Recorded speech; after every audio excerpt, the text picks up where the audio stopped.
The Anchor Hocking Glass Corporation brings you Crime Photographer.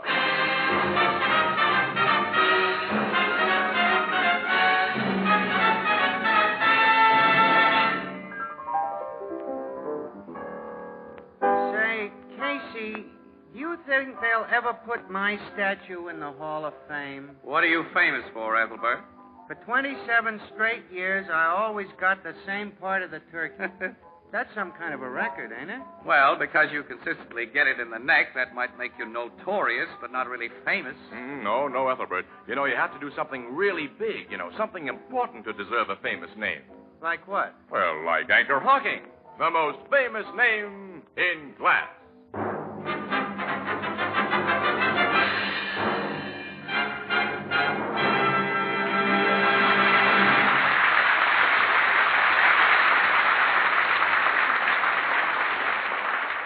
Good evening, ladies and gentlemen. This is Tony Marvin.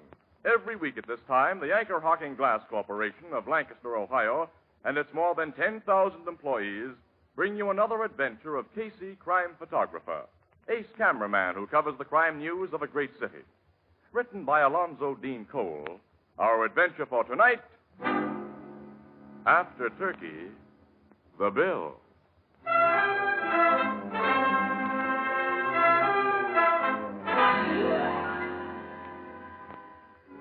7 o'clock in the evening, a medium-priced uptown restaurant known as Petrakis' Olympian.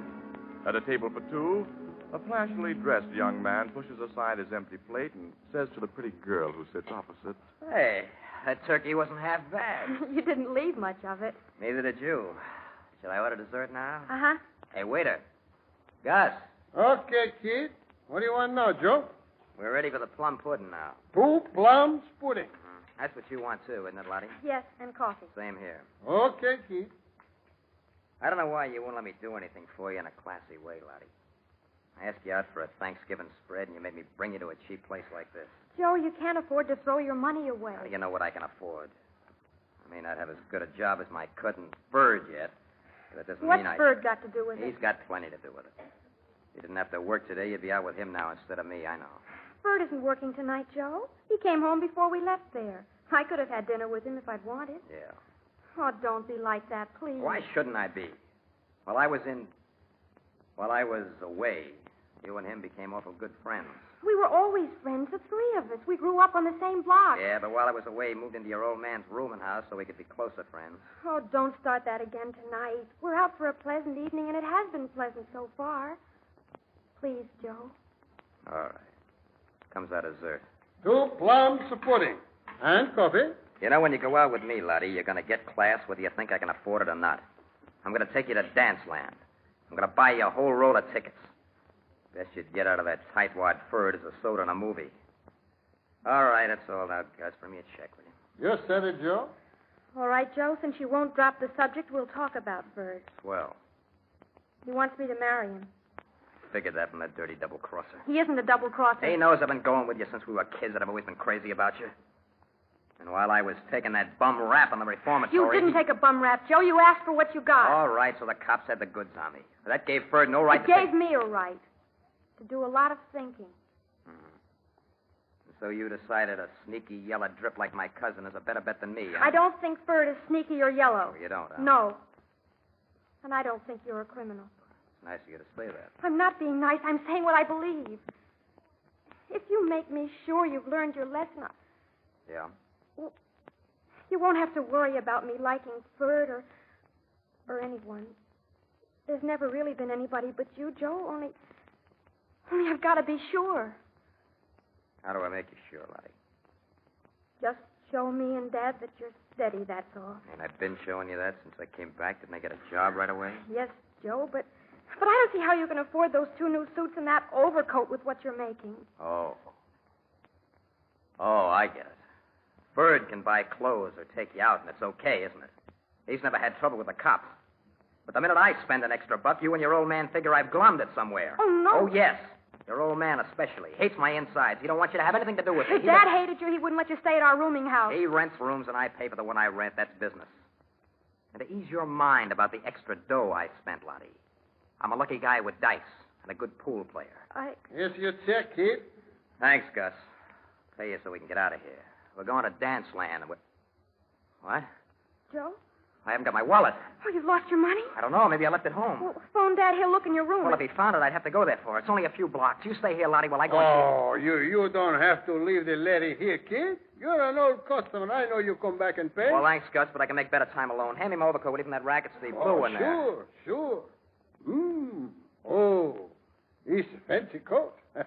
Nice and bright with red stripes. You got a class, kid. Yeah, but right now I got no dough. I'll come back as soon as I can, Lottie. I hope you find your money. Yeah, Joe. I hope so, too. And how?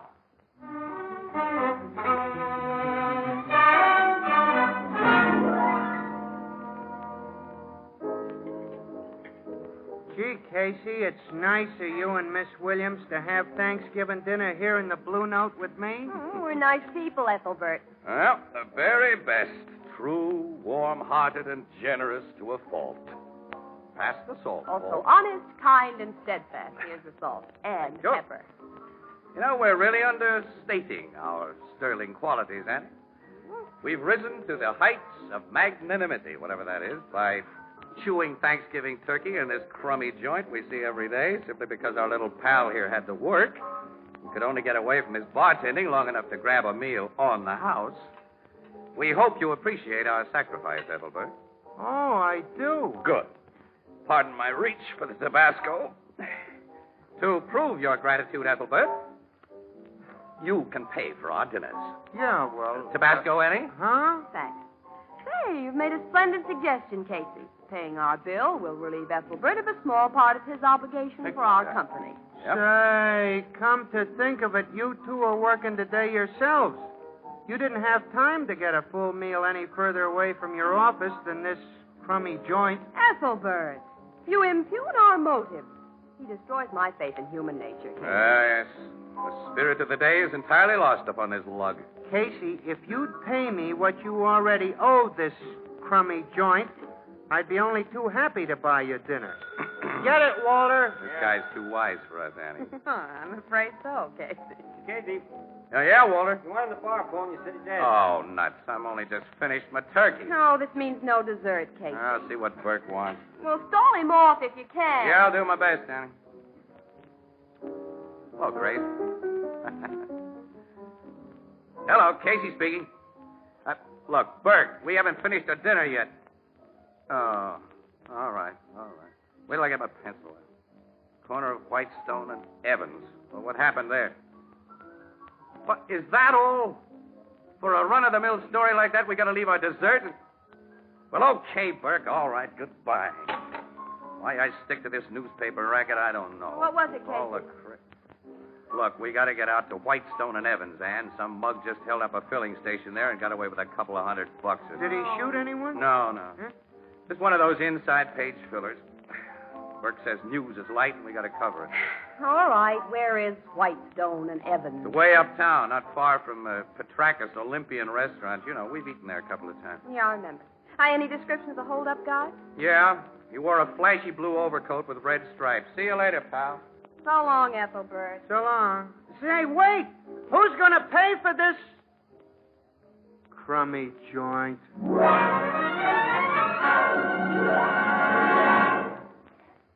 Our story will continue in just a moment. In mansion or cottage, in city or town, Thanksgiving Day is a time for family reunions, feasting, and fun. But through all the gaiety, there runs a deep note of real thanksgiving for blessings past and present. There's a tacit recognition that a better-fed nation is a stronger, happier nation. And one of the ways in which the American way has made its greatest progress is in the production, preparation, and distribution of food. Now, take the matter of delivering food alone. The great organizations who process and ship us our better foods know that flavor, purity, and freshness are best preserved by clean, sanitary glass. And that's why, as you look around the shelves of your food stores, you see that so many famous brands are brought to you in gleaming, protective containers made of glass. Containers that preserve and safeguard flavor and taste while they permit you to see in advance exactly what you're buying. It's noteworthy that many of the leading brands of food of all kinds come to you in Anchor glass containers sealed with tamper-proof Anchor caps. Products of Anchor Hocking. the most famous names in glass.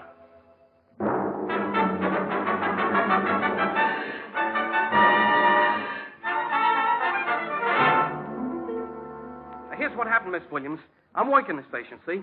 I'm here in the office when this hold-up guy opens the door and says, "Give me your dough." He had a gun, of course. Oh, sure, he had a gun. The time was about 7:15. What did you notice about the guy aside from his flashy overcoat? Well, he wore his hat pulled down over his eyes, and a handkerchief was tied around the lower part of his face.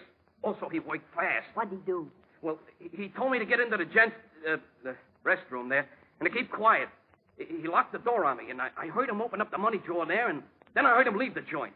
I started pounding on the door, and after a while, I managed to bust out. That was about 7:45, and then I phoned the cops. You mind if I shoot a picture of that busted door, Sergeant? Go ahead, Casey. Thanks. You want to picture me, too, won't you, Mr. Casey? Huh? You? Oh, sure, yeah. The door and you. I'll shoot the door first. It's going to give me old lady a big kick to see me written up on the papers. Hey, was this big puddle of grease in front of this door, Jones, when the hold-up guy locked you in? Oh, yeah. I spilled it there earlier, and I didn't have time to clean it up. Now, the mug must have stepped in it, Casey. Along with the description of his flashy coat I've sent out, I included instructions to look for a guy with dirty grease stains on his shoes. Well, the two things together ought to nail him, Sergeant. Yeah, I told the Sarge here's something else that ought to nail a guy. Well, what's that? Well, one of the bills he stole out of the money drawer was an old 20 that had been torn in two and kind of stuck together with Scotch tape. I took it in just before the robbery, so I remember it. Well, looks like you cops have plenty to work on, Sarge. Yeah.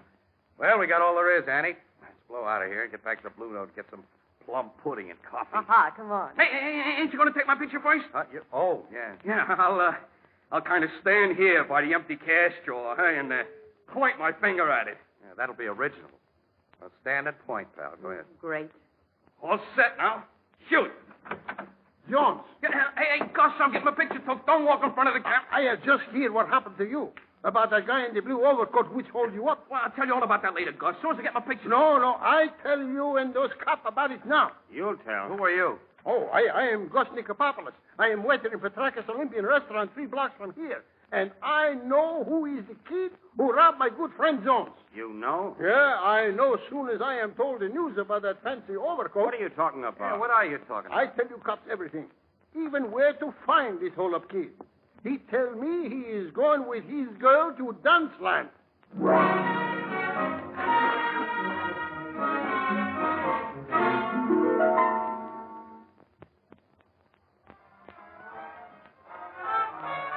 You got no right to pull me off that dance floor, copper. Don't believe this waiter, Sergeant Joe hasn't held up anybody. We're going to see about that. Close the door, will you, Casey? Okay, Sarge. Now, this overcoat we got from the check room, it's yours, isn't it, Bowers? Yeah, that's my coat. And you, Jones. Say the guy who stuck you up wore a coat just like it? It's the same coat, Sergeant. You're nuts. The store I bought this blanket had a couple of dozen just like it. Now, take it easy, kid. If your story's okay, we'll check on everyone who owns a coat like this. I'm going to search you. While I'm at it, you can tell us what you did after leaving Petraka's restaurant. After you couldn't find your wallet, I mean. I went straight to my room and house. I looked for my dough. Finally, I found it in the dresser drawer. And I came straight back to Petrakis for Lottie. That's Miss Newcomb here. Yeah. The dough's in that wallet you just took out of my pocket. It's about $40, and it's mine. I didn't steal it. Hey, is that torn 20 in the wallet, Sergeant? No, Jones. Torn 20. Well, I guess he hasn't got a gun on him either, Sarge. He's clean, Casey. Yeah, so are his shoes. Grease would show up plain on those light tans. Well, he may have changed shoes and hidden a few things. Yeah. How far is your rooming house from that filling station, kid? Oh, I'd say... It's 2 blocks away down Evans Street. My father runs it. How long did Joe leave you in Petrakis while he was finding his money? I didn't time it. It wasn't more than 15 minutes, maybe a half an hour. So what? So you had plenty of time to stick up Jones and go to your room before you came back to Petrakis. All right, if that's the way you dope it, copper, search my room. I'm going to do that little thing, young fella. All of you. Let's go.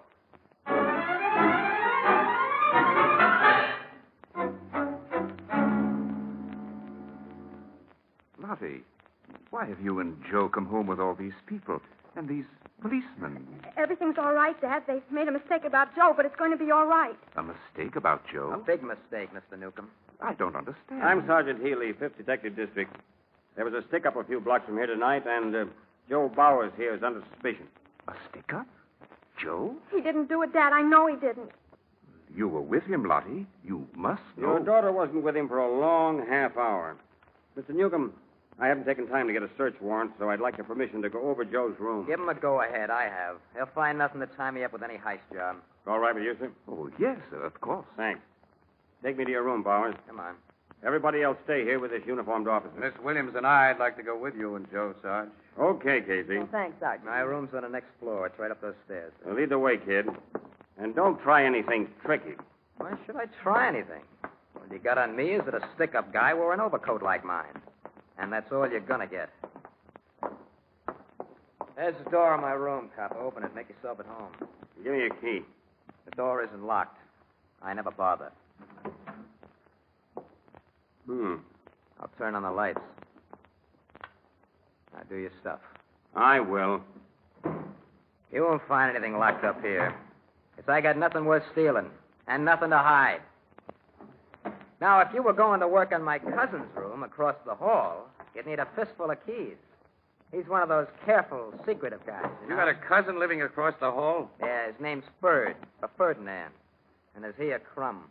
I take it you don't like him. I like him about as much as he likes me, maybe more. But he's been making a play for my girl. He isn't getting anywhere. How you doing, copper? You see anything of the dough I'm supposed to have stolen, or the gat you think I use in that stick-up?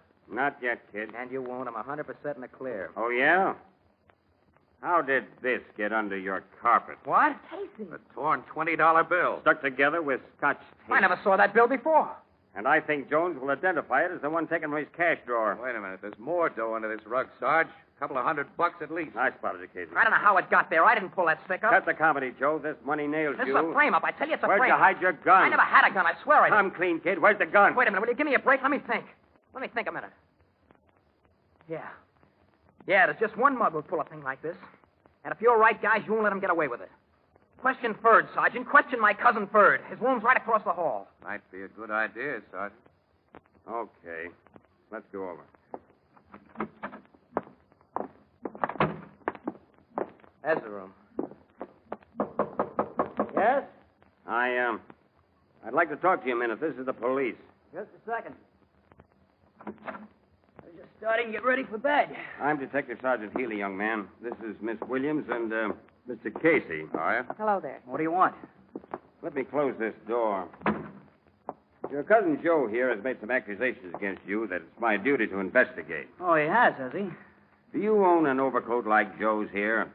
Blue with red stripes? An overcoat like that? Or have you ever worn one? I wouldn't wear a zoot blanket like that if you paid me. You say? Yes, I say. Mind if I look around your room? Why? Bert, someone wearing an overcoat like Joe's held up at the Whitestone filling station tonight. And... What? You know where I bought this coat, Ferd. I think you got one just like it on the QT.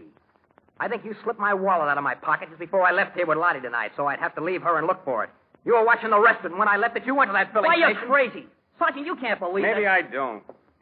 But I want to search your room. Oh, wait a minute. Huh? Have you got a search warrant? No. Then get out of here. Say. I know my rights. Unlike a certain relative of mine, I've got a clean record. Who are you calling a lousy You, rat? Joe. Why, I'll knock And your if- teeth out. Cut it up. Cut it, both of you. So you don't want me to search your room, hey, young fella? You heard me before, Sergeant. Hey, pal, wait a minute. You're taking the wrong attitude. If you got nothing to hide, this isn't the way to show it. He's got a good reason for saying you can't search, and I'm going to prove it. Keep out of that closet, Joe. Make me if you can. I'll make you. Hold it first. Let me go. Come Let me out of there, go. Joe. I'll get a warrant. You I'll won't tell need a this- warrant, Sarge. Look there. What? In the back of his closet, covered with other clothes. Oh. An overcoat like yours. Just like mine. And in its pocket, there's a gun. I never saw that coat before. I never saw that gun. Well, somebody did. Come on. I'm taking you both to headquarters.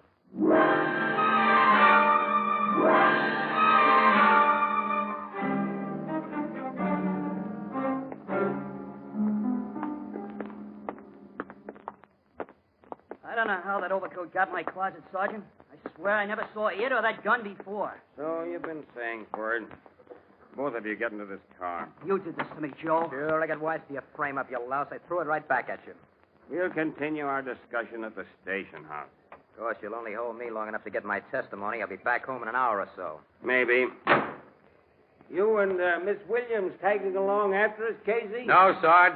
I may give you a buzz later, though. We still have our Thanksgiving dinner to finish. So why don't you two get jobs that won't make you work on holidays? Why don't you? You mean like Captain Logan? I've been thinking about it for the last 25 years. Good night. Night, So long. Sergeant Healy. Come on, let's get in our car, Casey, and get our stuff to the I'm paper. going and... back to that rooming house, Andy. Why? Are you convinced that Cousin Bird framed Cousin Joe? Well, his attempt to prevent a search of his room didn't look very good.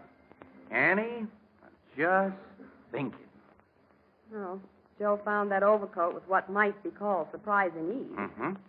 It's hard to believe that Joe would invite his own arrest in order to frame his cousin. Why, one little slip. The framer, whoever he is, did make a slip, Annie. His plan didn't anticipate a grease puddle.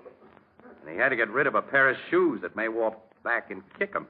Well, none of the shoes in Joe's room or in Bird's had any grease stains on them. No?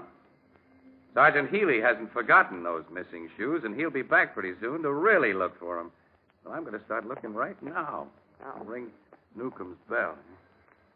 Sometimes I wish your snooping instincts were more restrained, Casey. I'd like a cup of coffee now and pop... Hi, Mr. Newcomb. Mr. Casey? Yes, may we come in? Of course, but We didn't go with Sergeant Healy and his prisoners. Wanted to ask, how's your daughter now? She wasn't taking this thing very well when we left. Oh, she feels terrible about it. Miss Williams, perhaps a woman can talk to her better than I can. Will you try to convince her that everything will come out all right? Well, I'll gladly try, Mr. Newcomb. She's in our private living room. Yeah, go on in and talk to her alone, Annie. I'll stay here. All right. It breaks my heart to see my girl crying, Mr. Casey. She's all I have. She blames herself for what has happened. It isn't her fault that two young fools became so infatuated with her. I knew they hated each other, but I never anticipated anything like this. No, guess not. Of course, you had some reason for coming back here, Mr. Casey. Yes, I came back to ask your permission. Yes? I want permission to ask a few personal questions between ourselves and off the record. Very well. You haven't wanted Joe for a son-in-law, have you? In my place, would you? The boy has served a reformatory sentence that, according to my observation, has failed to steady him or improve his sense of values. Ferd has been Joe's opposite, I imagine. He always seemed so. Lottie strikes me as a pretty sensible girl, Mr. Newcomb. Unless one of those fellas confesses he framed the other, or it can be definitely proven, she'll doubt both of them too much to marry either one of them. Yes, I think that's so. And as there'll be no confession or definite proof, things should work out exactly as you planned. As I planned? You're the guy behind this double frame-up. Oh, Mr. Casey. You didn't think I'd be back, did you? You shouldn't have changed back into those comfortable old shoes after Sergeant Healy left here. You did a lousy job of cleaning off that grease. Oh, but... You held up that filling station and framed both the boys to keep your daughter from marrying either one of them.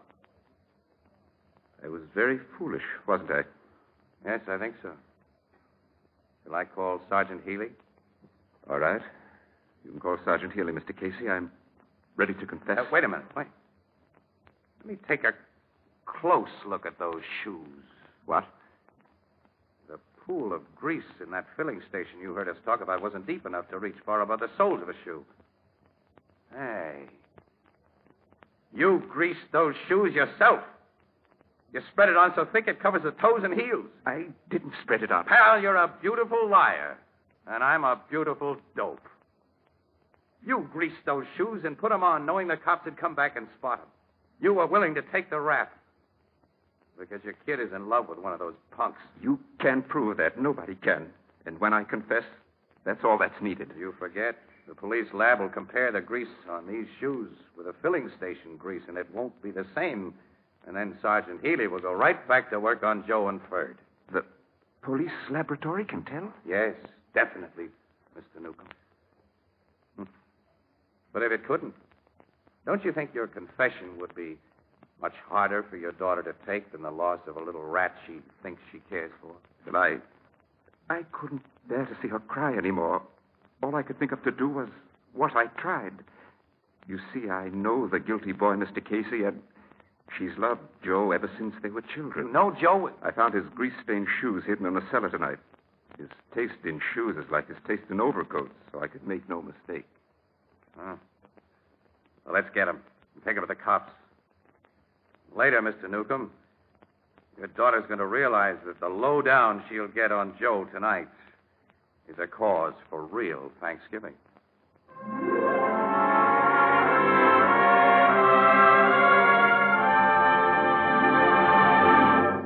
We'll join the crowd at the Blue Note in just a moment.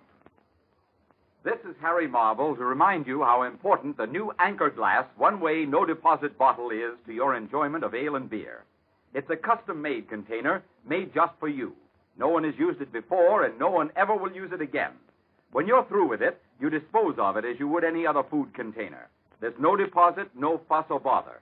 And the new Anchor Glass one-way bottle assures you of sparkling ale and beer without cloudiness and with no foreign flavor or aroma. Beer that's truly brewery bright. Most of the brewers of New England and those who ship ale and beer into New England have adopted this bottle for your protection and added convenience. For the Anchor Glass one-way bottle not only costs the brewer less than any other type of single-trip container, but it also gives you much more for your money. So here's a good rule. When buying ale and beer, always demand a glass bottle. And for extra convenience, demand your favorite brand in the new Anchor Glass one-way no-deposit bottle, a product of Anchor Hocking, the most famous name in glass.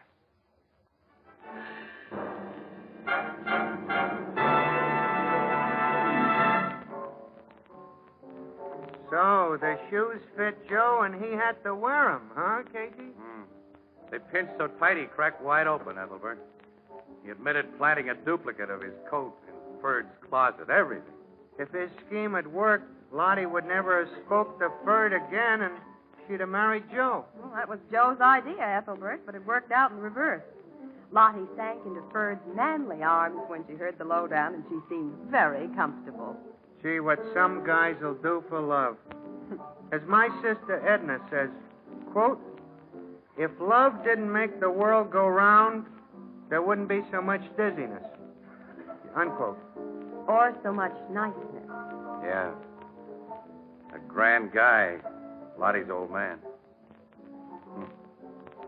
Hey, Annie, what's the matter with us? We got plum pudding and coffee still coming to us. How about it, Ethelbert, huh? Oh, it's about time. Well, what's so funny? There isn't any more.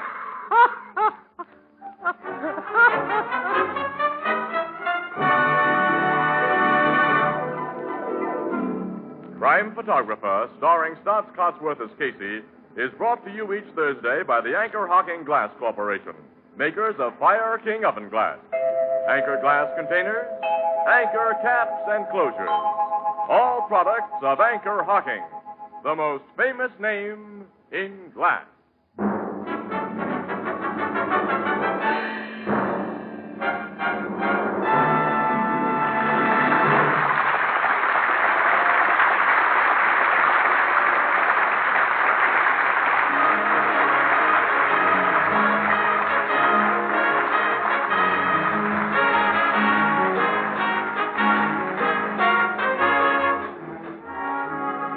Crime Photographer is directed by John Dietz.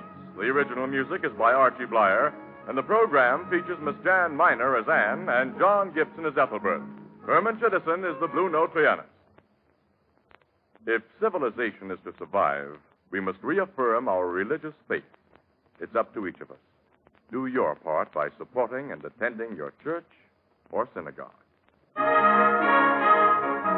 This is Tony Marvin saying goodnight for the Anchor Hocking Glass Corporation of Lancaster, Ohio, with offices in all principal cities of the United States and Canada.